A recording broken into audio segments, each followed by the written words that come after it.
The anniversary party the night began with promise. I had planned everything meticulously. A 5-course meal, a playlist of her favorite songs, and a cozy, intimate atmosphere filled with warm lights and candles. I wanted it to be perfect, a celebration of our life together. As I parked outside the house, I took a deep breath, clutching the bouquet of roses I'd picked up on my way home. The faint sound of laughter greeted me as I entered the house. It wasn't unusual. My wife had invited friends and family over to make the anniversary more festive. But something felt off. The laughter wasn't the warm, joyful kind. It had a biting edge to it. As I stepped closer to the living room, voices became clearer. My mother's voice, hushed and urgent, carried over the hum of conversation. "Are you crazy? Thomas is here. He could catch you too." Her words made me freeze. I stood just outside the doorway, my grip tightening on the roses. My wife's response was a casual laugh, the kind that dripped with arrogance. "Catch us? What's he gonna do? Cry about it? He's too pathetic to stand up to anyone. Besides, he's just a walking wallet. I don't care what that loser sees." The roses slipped from my hand, landing silently on the carpet. My chest felt like it had been hollowed out. My mind raced, struggling to make sense of what I'd just heard. I peeked into the room, and what I saw confirmed my worst fears. My wife sat sprawled across the lap of my best friend, her arm draped casually around his shoulders. He grinned like he owned the world. My mother stood nearby, her eyes darting nervously between them, her face pale. My hands clenched in a fist. Part of me wanted to charge in, to throw him off the chair and demand answers. But a louder, calmer voice in my head told me to observe, to let their carelessness dig their own graves. I stepped into the room, my presence cutting through their laughter like a blade. My mother was the first to notice me. Her eyes widened, and she stumbled over her words. "Thomas, oh no, it's not what it looks like," she blurted, her hands wringing in front of her. "They're just joking around. It's all innocent fun." My wife didn't bother to move. She glanced up at me, a smug smirk playing on her lips. "Oh, grow up, loser," she said, her tone dripping with contempt. "Yeah, we're together. And what are you going to do about it, huh? If you even think about divorcing me, you'll never see your kids again." Her words cut deeper than I thought possible. My mind reeled as I tried to process her audacity, her complete disregard for me as a person. I stared at her, then at him. He avoided my gaze, his confidence faltering under the weight of my silence. For a moment, I considered responding, letting out the storm of anger building inside me. But I decided against it. Words would be wasted on people like them.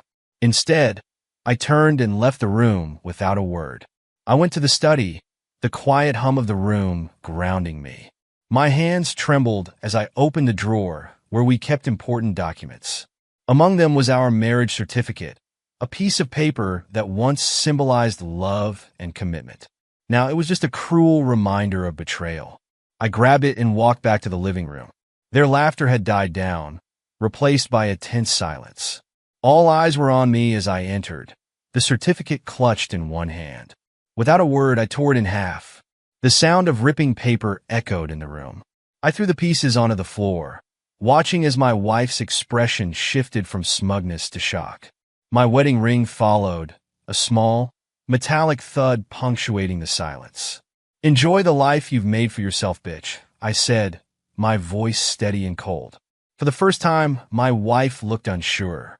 Her eyes darted between me and the torn certificate on the floor. "You're making a mistake," she said, her voice trembling. "Thomas, listen to me." "No," I interrupted, my tone final. "You've done enough talking." Her arrogance crumbled, replaced by a desperate edge. She stood, stepping toward me. "Thomas, please, let's talk about this. It was a mistake, all right? It didn't mean anything. You're my husband. We can fix this." I held up a hand, stopping her in her tracks. "A mistake?" I echoed. "You didn't just make a mistake. You made a choice, a deliberate, calculated choice to betray me, to humiliate me. And for what? For him." Her gaze flickered to my best friend, who sat frozen, his face pale. I turned my attention to him, my voice lowering. "And you," I said, my tone venomous. "You were supposed to be my friend, my brother, but you're nothing. Just a coward who couldn't keep his hands off what wasn't his. He opened his mouth to respond, but no words came out. I didn't wait for him to find his voice. I had nothing left to say. Turning to my mother, I felt a fresh wave of betrayal. "And you," I said, my voice thick with disappointment. You knew, and you let it happen. How could you?" She flinched, tears welling in her eyes. "Thomas, I didn't mean for this to happen.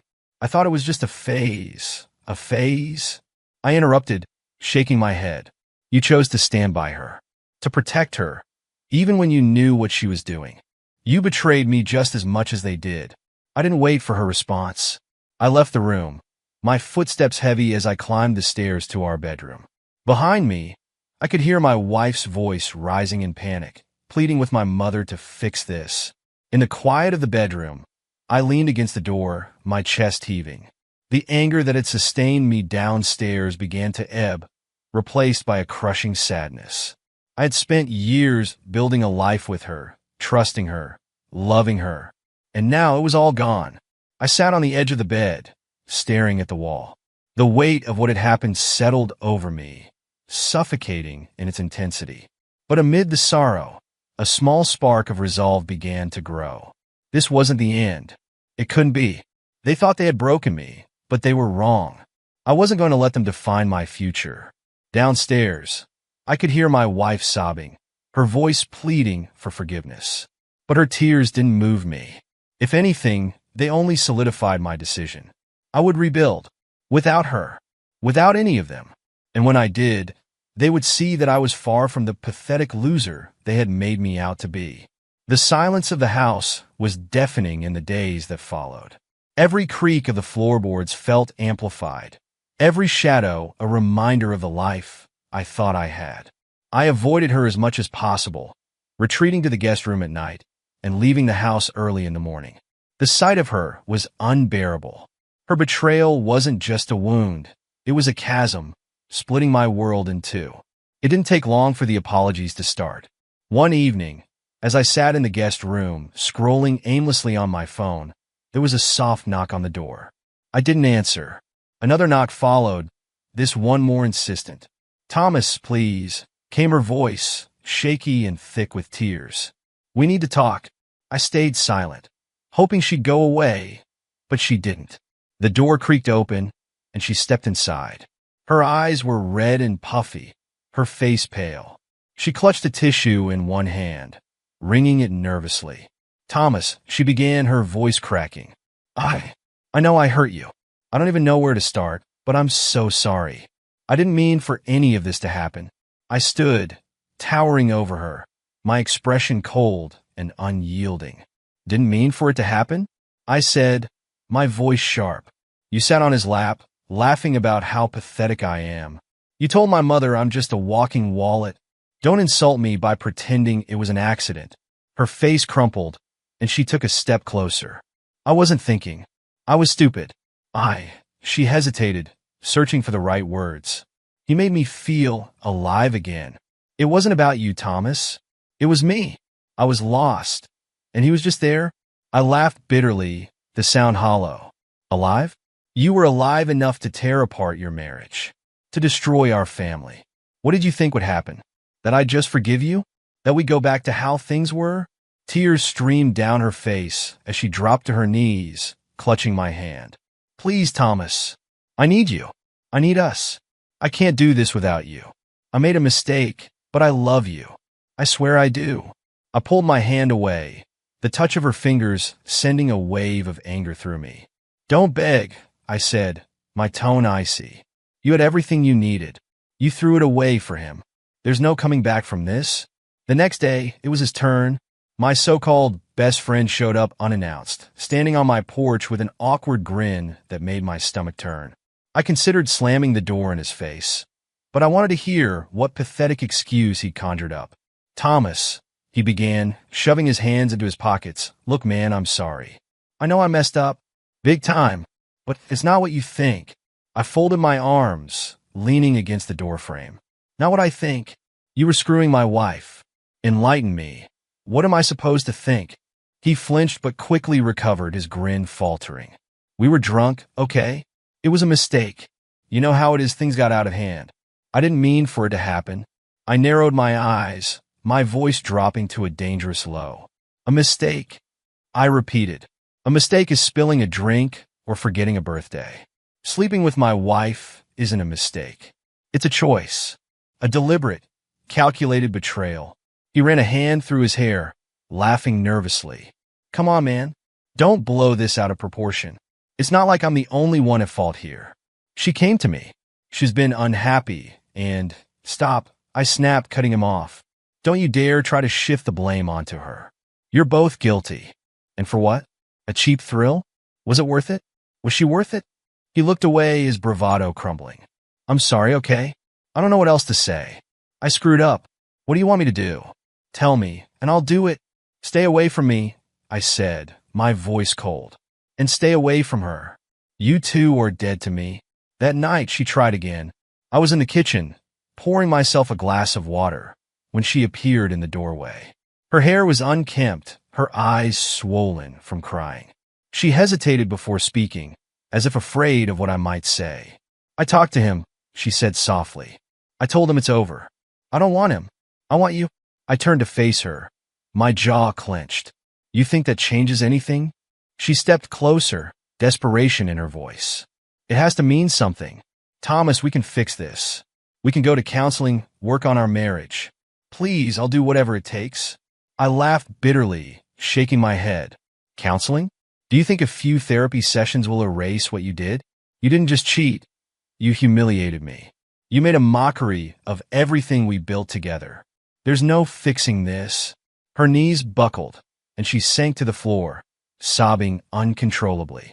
Please, she whispered, her voice barely audible. Please don't leave me. I looked down at her, my heart a mixture of anger and pity. I already have, I said, my voice devoid of emotion. The days stretched into weeks, each one more suffocating than the last. She continued to plead, to cry, to beg for forgiveness. My mother called repeatedly, leaving voicemails filled with apologies and excuses. Thomas, you have to understand, she said in one. I didn't know how to stop it. I thought it would end on its own. Please, let me fix this. But I didn't want it fixed. I want it out. Out of the lies, the betrayal, the pain. One evening, as the sun dipped below the horizon, painting the sky in shades of orange and red, I sat in the guest room, staring at the divorce papers in front of me. My pen hovered over the dotted line, the weight of the decision pressing down on me. She knocked on the door again, her voice tentative. Thomas? Can we talk? I sighed, setting the pen down. Come in. She entered, clutching a small photo album. She sat across from me, opening it to a picture of us on our wedding day. Do you remember this? She asked, her voice trembling. How happy we were? I nodded, my gaze fixed on the photo. I remember.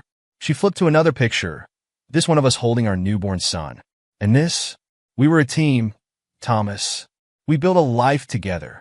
Please, don't let it end like this. I looked at her, my expression hard. It ended the moment you decided I wasn't enough. You broke us, not me. Her tears fell onto the album as she clutched it tightly. I'll never stop fighting for us, she whispered. I picked up the pen and signed the papers. The sound of the pen scratching against the paper final and unyielding. I'm done fighting, I said, standing and walking past her. She stayed in the room, her sobs echoing through the house as I stepped outside, breathing in the cool night air. For the first time in weeks, I felt free. The betrayal was a fire in my chest, burning away any remnants of hesitation. Days passed in a haze as I sat in my study, piecing together my plan. This wasn't just about getting even, it was about reclaiming my dignity and ensuring they paid for their actions. If they thought they could walk away unscathed, they had no idea who they were dealing with. I started with the legal side. Early one morning, I called a divorce attorney, Michael Harris. His reputation as a bulldog in court was exactly what I needed. The phone call was brief. Mr. Harris, I said, my voice steady, I need a lawyer who doesn't lose. My wife's been unfaithful, and I'm taking her to court. His response was as curt as it was reassuring. Bring every piece of evidence you have. If there's a fight to be had, we'll make sure you're the last one standing. The next day, I sat across from him in a sleek, minimalist office. Michael, a wiry man with sharp eyes, wasted no time. "Tell me everything," he said, pulling out a legal pad. I laid it all out, the affair, the callous words, the threats about the kids. I handed over text messages, bank statements showing unexplained withdrawals, and even a recording I'd secretly taken from that wretched anniversary night. His eyes gleamed with a cold, calculating light. "She won't know what hit her," he said with a small, ruthless smile. "And the kids? If what you've shown me checks out, you'll have a solid case for full custody." Next, I turned my attention to my so-called best friend, Ethan. The thought of his smug face made my stomach churn. Ethan had always been charismatic, the kind of guy who could charm his way out of a traffic ticket. But charm only gets you so far when you're up against someone with the right connections. I reached out to an old college friend, Austin, who worked in corporate investigations. Austin was the type of guy who could dig up dirt on anyone, and Ethan's job at a prominent tech firm made him an easy target. When we met at a small cafe, Austin leaned back in his chair, sipping his coffee. "So, what exactly are you looking for?" he asked. "Anything that will ruin him," I said bluntly. "I don't care how you do it, just find something." Austin nodded, his expression unreadable. "It'll take a few days, but I'll see what I can dig up." While Austin got to work, I focused on the home front. I began documenting everything, every tantrum, every careless remark, every time my wife prioritized herself over the kids. I installed a hidden camera in the living room, capturing moments of neglect that would paint a damning picture in court. One evening, as she sat scrolling through her phone on the couch while the kids bickered over homework, I quietly watched from the doorway. "Aren't you going to help them?" I asked, keeping my tone neutral. She looked up annoyed. "I'm tired, Thomas. Why don't you do it?" Her dismissive attitude was exactly what I needed. I recorded the entire exchange, filing it away as another piece of ammunition. A week later, Austin called me. "Thomas, you're going to love this," he said, his voice tinged with excitement. "Turns out your buddy Ethan has been embezzling funds from his company. Nothing huge, but enough to catch the attention of the board if someone were to let them know." My lips curled into a grim smile. "Do it. Send them everything." Austin laughed. "Consider it done." The fallout began almost immediately. Ethan's company launched an internal investigation, suspending him pending further review. The news spread like wildfire among our social circle, tarnishing his golden boy image overnight. He called me in a panic, but I ignored every call. "Thomas, man, I need to talk to you," his voicemail pleaded. "I know you're mad, but this isn't fair. Please call me back." Fair? The irony was almost laughable. Meanwhile, the legal battle was gearing up. My wife received the divorce papers on a Wednesday morning. She stormed into the guest room, waving them in the air. "What the hell is this?" she demanded. "Exactly what it looks like," I said, not bothering to look up from my laptop. "We're done." She threw the papers onto the bed, her face a mix of anger and desperation. "You can't do this. We have kids, Thomas. You can't just rip our family apart." I met her gaze, my expression unflinching. "You ripped it apart the moment you decided I wasn't enough. This is just the cleanup." Her voice softened, taking on a pleading tone. "Thomas, please, think about the kids. They need both of us. They need stability," I countered. "And they'll get that with me." The custody hearings were brutal. Michael tore into her character, presenting the mountain of evidence I'd gathered. The judge wasn't impressed with her lack of involvement in the kids' lives or her cavalier attitude toward the marriage. By the end of it, I was awarded primary custody. She was granted visitation rights, but under strict conditions. The look on her face when the decision was announced was a mixture of disbelief and devastation. Ethan's downward spiral continued. He was officially terminated from his job and faced the possibility of legal action. Word spread quickly, and soon he found himself ostracized. Even his friends, the ones who had always defended his reckless behavior, distanced themselves. One evening, he showed up at my house uninvited, pounding on the door. "Thomas, open up," he shouted. "I know you're in there." I opened the door, just enough to glare at him. "What do you want?" He looked disheveled, his usual confidence replaced by desperation. You did this, didn't you? You ruined my career. My life. I leaned against the doorframe, arms crossed. You ruined your life when you decided to sleep with my wife. He stepped closer, his voice rising. You don't understand. Get off my property, I said, cutting him off.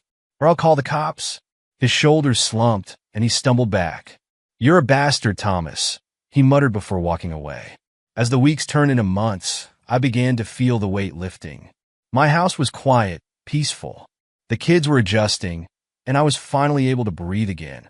One afternoon, as I sat in the backyard watching them play, my phone buzzed with a text from Austin. Austin, looks like Ethan's moving out of state. Couldn't handle the heat. Thought you want to know. I smiled to myself, setting the phone down. The plan had worked. They had underestimated me, thinking I'd roll over and let them walk all over me. But I wasn't that man anymore. I was stronger, smarter, and I was finally free. The collapse of their lives began slowly, like a crack forming in glass, before spreading rapidly. It was a chain reaction, set in motion the moment the truth came to light. The first sign of my wife's unraveling came during a casual visit to the grocery store. She had barely stepped out of her car when she was accosted by a neighbor, Mrs. Porter, who had always been nosy but polite. Not anymore. You should be ashamed of yourself, Ember, Mrs. Porter hissed, loud enough for nearby shoppers to turn their heads. Ember froze, clutching her purse. Excuse me? Mrs. Porter stepped closer, her voice dripping with disdain. Sleeping with your husband's best friend? And with the kids in the house? Disgusting. You're a disgrace to this neighborhood. Ember stammered, her cheeks flushing with humiliation. I don't owe you an explanation. But Mrs. Porter wasn't done. You don't deserve a man like Thomas. He was too good for you, and everyone knows it now. The confrontation left her shaken. When she got home, she slammed the door behind her, her face pale as she tried to hold back tears. I was in the kitchen sipping coffee. Rough day? I asked casually, not looking up. She glared at me, her voice trembling. Did you tell people about us? About what happened? I met her gaze, unflinching. I didn't have to. The truth has a way of coming out, Ember. The whisper spread through our social circle like wildfire. Invitations to events she would once receive dried up. Friends avoided her. At first, she tried to save face, pretending it didn't bother her. But I noticed the change. Her shoulders hunched slightly. Her eyes darted around rooms, searching for judgment. One evening, as I was helping the kids with their homework, she walked in, her face streaked with tears. Thomas, she said softly, sitting across from me. We need to talk. I set down the pencil I was using and folded my arms. Go ahead. Her voice cracked. I know I've made mistakes, terrible mistakes. But can we fix this? For the kids? For us? The kids were upstairs by now, so I let the coldness in my voice show. Fix this? Ember, you didn't just break our marriage. You obliterated it. You made me a joke, a walking wallet, remember? And now you want to patch it up because you can't handle the fallout? Tears streamed down her face. It wasn't like that. I didn't mean those things. I was stupid, Thomas. I don't know what I was thinking. Please don't throw away everything we had. I leaned back, my expression hardened. You threw it away, Ember, the moment you made that choice. There's no going back. She buried her face in her hands, sobbing. I'll do anything, Thomas. Just tell me what to do. I stood, my voice firm. Stop making this about what you want. Start thinking about the damage you've done. To me, to the kids, to yourself. I'm done cleaning up your mess.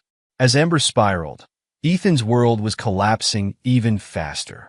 Austin's investigation into his finances had been the tipping point. He lost his job, and once his company discovered the affair, his professional reputation was unsalvageable. One afternoon he called me. This time, I answered.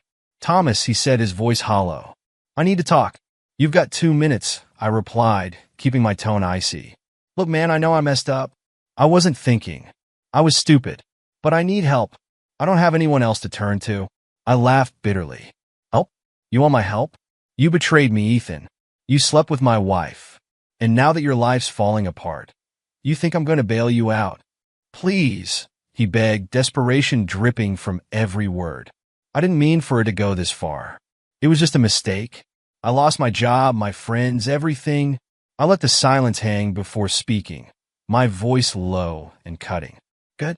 Now you know how it feels to lose everything. Don't ever contact me again. Ethan's desperation grew. A week later, I found him outside my office building, waiting for me. He looked disheveled, his suit wrinkled, his face gaunt. "Thomas," he said, stepping in front of me. "Please hear me out." I pushed past him, my patience gone. "I have nothing to say to you." He grabbed my arm, his grip weak. "You don't understand, my life is over. I need to make things right." I yanked my arm free, glaring at him. "The only thing you need to do is disappear. You're nothing to me, Ethan. Nothing." The final nail in the coffin came when Ethan's wife, Rosalie, found out. She filed for divorce within days, taking their 2 kids and half of his assets. He was left alone, jobless, and utterly broken. Meanwhile, Ember's attempts to salvage her image grew increasingly desperate. She tried attending church, hoping to find sympathy there, but the pastor's sermon on fidelity hit too close to home. She left in tears, unable to face the congregation. At home, she began leaving notes on my desk. "I'm sorry, Thomas. I'll never stop trying to make it up to you. Please, for the kids' sake, let's talk." But I ignored every note, every plea. My focus was on rebuilding my life, and hers was no longer a part of it. Months later, I received an email from a mutual acquaintance. Ethan had moved out of state, unable to bear the shame. Ember, now living in a modest apartment, was working 2 part-time jobs to make ends meet. For the first time in years, I felt a sense of peace. Their collapse wasn't just satisfying, it was justice. They had underestimated me, thought I would crumble under the weight of their betrayal. Instead, I had risen stronger and more determined than ever. Their suffering wasn't my goal, but it was an inevitable consequence of their actions. As I closed my laptop, I looked out the window at the life I was rebuilding. It was far from perfect, but it was mine. And for the first time in a long time, I felt free. The first step toward rebuilding my life was cutting away the dead weight. I sold the house, the one that had become a monument to my failed marriage. The proceeds went straight into a new home, something smaller, cozier, and entirely mine. Moving day felt like shedding an old skin. As I unpacked boxes and arranged furniture, I felt a sense of ownership, not just over the space, but over my life again. The kids adjusted quickly to the new home. They were resilient, though I knew they still had questions. One evening, as I was tucking my youngest, Lila, into bed, she asked, "Daddy, why doesn't Mommy live with us anymore?" I paused, sitting on the edge of her bed. "Sometimes grown-ups make mistakes, sweetie," I said carefully. "Big ones. And when that happens, it's better for everyone to have some space." She frowned. "Does that mean you don't love Mommy anymore?" I stroked her hair, my chest tightening. "I'll always care about Mommy, because she's your mom. But sometimes love changes. What's important is that you and your brother know I'll always love you." She seemed to accept that, nodding before snuggling into her blanket. It wasn't long after the move that I met her. Sailor. We were both attending a seminar at the local community center, her for a class on sustainable living, me for a workshop on finance. She was waiting in line for coffee during a break when I noticed her. "Long line, huh?" I said casually, stepping behind her. She glanced back and smiled. "Always." You'd think they'd anticipate caffeine emergencies. Her quick wit caught me off guard, and we ended up chatting the entire break. By the time the seminars were over, I had her number, and she had my curiosity. Our first date was simple. Dinner at a quiet Italian restaurant. Sailor was unlike anyone I had ever met. She was grounded, her laughter genuine, and her eyes filled with warmth. Over plates of pasta, we shared stories about our lives. "So, what brings you to finance workshops?" she asked, twirling her fork. "Rebuilding," I replied honestly. "Went through a rough patch, and now I'm focusing on starting fresh." Her expression softened. "Sounds like you've been through a lot." I nodded. "But I'm getting there." She reached across the table, her hand brushing mine. "To new beginnings, then." As my relationship with Sailor blossomed, Ember's desperation intensified. She began leaving voicemails, her tone swinging wildly between anger and sorrow. "Thomas, you're being cruel," one message began. I've apologized. I've begged. What more do you want from me? We have kids, for God's sake. We should be working together, not like this. Another came a week later, her voice strained. Thomas, I'm sorry. I'm so sorry. Please, can we talk? Just for the kids? I never responded. The kids were with me most of the time, and Ember's visitation rights were limited per the court's ruling. I had fought hard for full custody, armed with evidence of her recklessness. One day, during a routine drop-off, Ember stood at my doorstep, her face pale and her eyes rimmed red. Can we talk? Just for a minute, she asked, her voice barely above a whisper. I stepped outside, closing the door behind me. What is it, Ember? She hesitated, wringing her hands. I'm losing everything, Thomas. The house is gone. I can barely make rent. I'm working 2 jobs just to get by. Can't we start over? I stared at her, unmoved. Start over? Ember, you burned that bridge the moment you betrayed me. She reached out as if to touch my arm, but stopped short. I was stupid. I didn't realize what I had. I thought you didn't care. But I see now. I see what I've lost. I shook my head, my voice firm. This isn't about what you've lost. It's about what I've gained by letting you go. You made your choices. Now live with them. Her shoulders slumped as tears streamed down her face. Please, Thomas. I can't do this alone. I stepped back, opening the door just enough to slip inside. That's not my problem anymore. Ethan, too, wasn't faring well. Word had spread about his affair, and even in a new state, his reputation followed him. He had tried reaching out once, sending me an email. Thomas, I know I messed up. I've lost everything. I just wanted to say I'm sorry. I don't expect forgiveness, but I needed you to know. I didn't reply. He wasn't worth my energy. Sailor, on the other hand, brought light back into my life. She understood my scars, never pushed, and gave me the space to heal. One evening, as we walked through the park with the kids, she held my hand and said, "You've come so far, Thomas. I'm proud of you." I squeezed her hand, gratitude welling up inside me. I couldn't have done it without you. The turning point came on a quiet evening. I was sitting on the porch, watching the sunset, when Ember sent one final message. I'm sorry, Thomas. Truly. I hope you find happiness, even if it's not with me. For the first time, her words didn't sting. They felt distant, like an echo from another life. I deleted the message and turned my attention back to the horizon. Sailor stepped outside, a cup of tea in her hands. Penny for your thoughts? I smiled, taking the cup from her. Just thinking about how far I've come. She leaned against me, her presence warm and steady. And where you're going next? I kissed her forehead, my voice steady. Wherever life takes me, as long as it's with you. The new beginning wasn't perfect, but it was mine. I had found love again, not just in Sailor, but in myself.